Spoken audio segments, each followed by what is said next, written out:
Hallelujah. जय मसीह की। मैं परमेश्वर की उपस्थिति में आप सभी का स्वागत करती हूँ और हम धन्यवाद करते परमेश्वर का इस सुंदर समय के लिए और इस सुंदर अवसर के लिए जो प्रभु ने हमें दिया है। तो आइए हम वचन में एक साथ चले। हम पढ़ेंगे मत्ती रचित सुसमाचार अध्याय 22, जिसमें हम पढ़ेंगे केसर को कर देना। तो आइए हम पढ़ते हैं केसर को कर देना और देखते हैं कि परमेश्वर का वचन क्या कहता है इस बारे में। तब फरीसियों ने जाकर आपस में विचार किया कि उसको किस प्रकार बातों में फंसाए। अतः उन्होंने अपने चेलों को हेरोदियों के साथ उसके पास यह कहने को भेजा, हे गुरु, हम जानते हैं कि तू सच्चा है और परमेश्वर का मार्ग सच्चाई से सिखाता है और किसी की परवाह नहीं करता, क्योंकि तू मनुष्य का मुंह देखकर बातें नहीं करता। हालेलुया।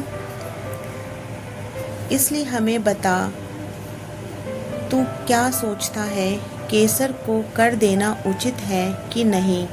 यीशु ने उनकी दुष्टता जानकर कहा, हे कपटियों, मुझे क्यों परखते हो? कर का सिक्का मुझे दिखाओ। तब मैं उसके पास 1 दीनार ले आए। उसने उनसे पूछा, यह छाप और नाम किसका है? उन्होंने उससे कहा, केसर का। तब उसने उनसे कहा, जो केसर का है वह केसर को, और जो परमेश्वर का है वो परमेश्वर को दो। यह सुनकर उन्होंने अचंभा किया और उसे छोड़कर चले गए। हालेलुया। अब हम पढ़ेंगे पुनरुत्थान और विवाह के बारे में। देखते हैं परमेश्वर का वचन क्या कहता है।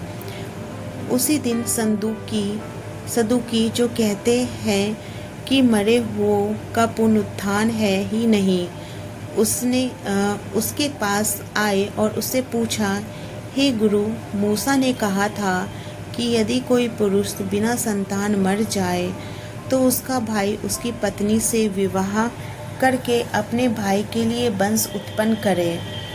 अब हमारे यहाँ 7 भाई थे। पहला विवाह करके मर गया और संतान न होने के कारण अपनी पत्नी को अपने भाई के लिए छोड़ गया।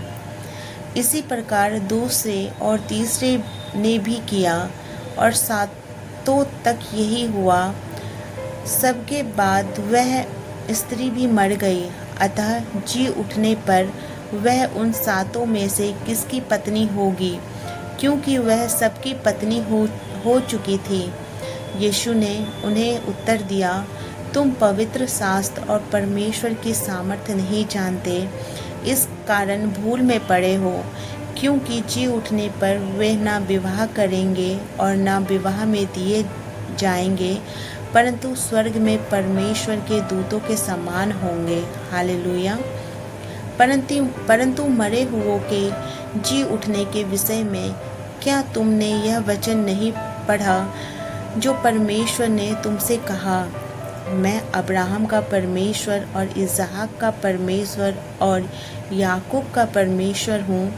वह मरे हुओं का नहीं परंतु जीवितों का परमेश्वर है। यह सुनकर लोग उसके उपदेश से चकित हुए। हालेलुया। सबसे बड़ी आज्ञा।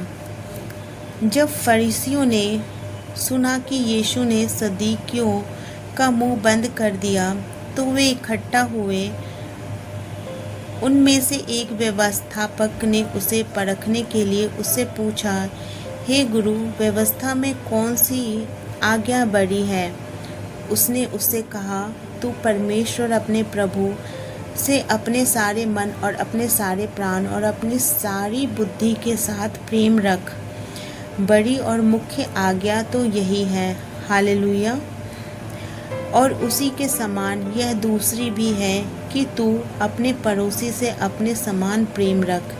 ये ही 2 आज्ञाएं सारी व्यवस्था और भविष्यवक्ताओं का आधार है। हालेलुया। तो अभी हम